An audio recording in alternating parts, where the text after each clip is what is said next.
Hello there, welcome to the Media Coach Monday Tip. Along with some of my speaker friends, I've just returned from Florida, Orlando in Florida, in fact, where I was attending the National Speakers Association annual convention. Around about 1,300 professional speakers from the USA and other countries too.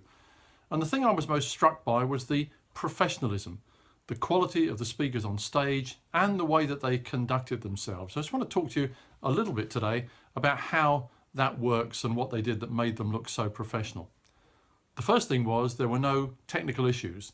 The microphones worked well, the lighting was good, they knew where to move about on stage, and the reason is because they'd rehearsed. They'd been there before. I think, as I mentioned to you last week when I showed you the room, they knew what they were doing because they'd been there early and they practiced and rehearsed. They also didn't wander off stage into the audience, and I know some people do this and some people even like this, but for me, if I'm sitting in an audience and the speaker wanders off stage, they become invisible. I can hear a voice, but I can't see them. I don't know where they are. It's also very, very important if the event is being videoed, or even more important, live streamed, because once you disappear from that well-lit platform, you become invisible not only to some people in the audience, but also to anyone who's watching remotely, anyone who's watching at home or in their office. And that's really quite disrespectful to your audience. The stage is there for a purpose. It's literally to stage your presentation so that people can see you and they can hear you. So I urge you to stay on stage.